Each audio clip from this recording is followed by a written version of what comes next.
Então, desculpa aí a questão, né?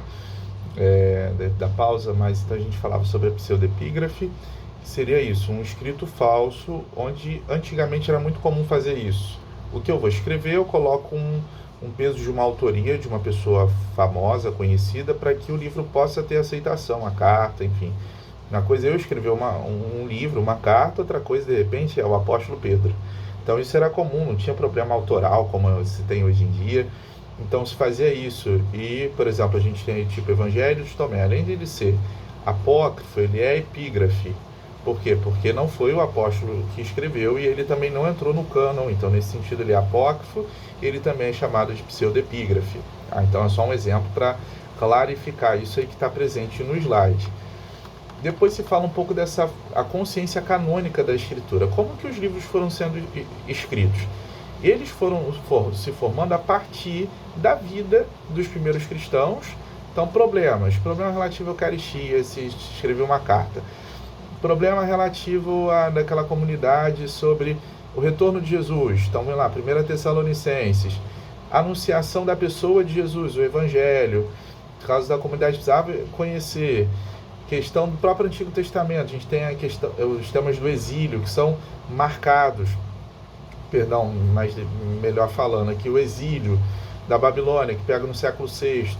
Então esse exílio ele foi importante antes, no exílio, pós-exílio, a partir dessas questões que viviam ali as pessoas do Antigo Testamento, os judeus, melhor os hebreus, os israelitas, então os autores eles iam sendo usados por Deus para poder ter aquele escrito que fosse direto àquela necessidade. Então, isso está ligado propriamente a gente coloca aqui a vida dos primeiros cristãos, mas também está ligado profundamente àquelas pessoas do Antigo Testamento com as suas realidades e as suas circunstâncias específicas. E aqui conta um pouquinho como que foi essa formação do cânon bíblico. Então, isso está lá no livro da coleção das Vozes, e fala, então, primeiramente do Antigo Testamento. Quais testemunhos? Onde nós encontramos isso? Então, nós encontramos um testemunho no livro do Eclesiástico, lá no capítulo que é do ano 138 a.C., o prólogo do Eclesiástico. Depois você olha lá e se fala. Nós temos os profetas, os escritos e os livros, no caso, do Pentateuco. Depois a versão da 70 também já oferece um certo princípio de coleção. Qumran, testemunho do Novo Testamento. Flávio Josefo, que foi um escritor, um historiador do século I, morreu ali no século II. Depois tem a questão própria do Talmud. Então a gente vai colocando aqui essas, onde aparecem para nós esses testemunhos sobre o cânon do Antigo Testamento. Depois também no Novo Testamento.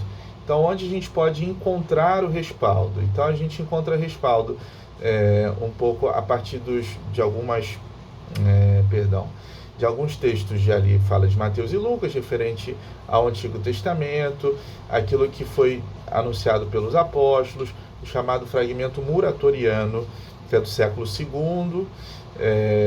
Depois Marcião, como Marcião ele foi um herege, ele vai contra o Antigo Testamento, ele fala os livros que eram selecionados, seja canônicos, do Novo Testamento, ele dá uma lista.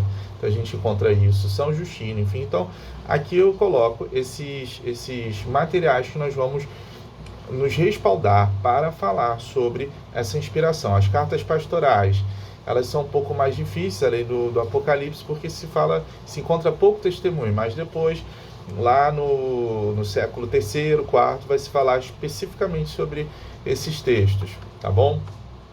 Depois, no slide que a gente apresenta aqui sobre isso, a Bíblia, elas são 2 testamentos, mas é um único livro. Eu não posso querer fazer uma distinção no sentido de, o que é mais importante, o que é menos importante, o que eu acolho, o que eu não acolho, mas a gente tem que fazer uma leitura que se chama propriamente canônica. O Bento XVI, ele fala de uma metodologia canônica. A gente tem que ler sempre unidade. A gente está vendo aqui do Antigo e unidade com o Novo, e vice-versa, tá?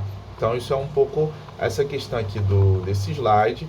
E depois comenta-se um pouco sobre isso, essas decisões magisteriais sobre o cânon, onde a gente vai encontrar o respaldo, seja no Oriente, em Laodiceia, e depois que fala do cânon hebraico, ou seja, tirando esses livros do que seria propriamente que não são tipo sabedoria, que a gente vê, 1ª e 2ª Macabeus, que os protestantes não acolheram, a gente chama de cânon restrito, e no Ocidente a gente encontra esse respaldo, que é Hipona, Cartago 1 e 2, 1º e 2º, no caso, carta do Papa Inocêncio I, Exupério de Tolosa. Então, que eles vão falar para nós esse testemunho maior sobre o cânon pleno, ou seja, o cânon que nós temos que são pleno porque tem mais livros. Depois existem dois momentos importantes, que já é no século XV, no século XVI, o Concílio de Florença e o Concílio de Trento. Tá? Mas a gente não é para dizer que só em Trento ou Florença que a gente vai ter essa listagem, mas é algo que a tradição viva sempre acolheu, esse cânon pleno, tá bom? Que é o cânon, que nós temos, tá bom? Qualquer dúvida, a gente só faz aqui uma apresentação geral para vocês entenderem, mas os slides estão claros, ok? Deus abençoe, até a próxima.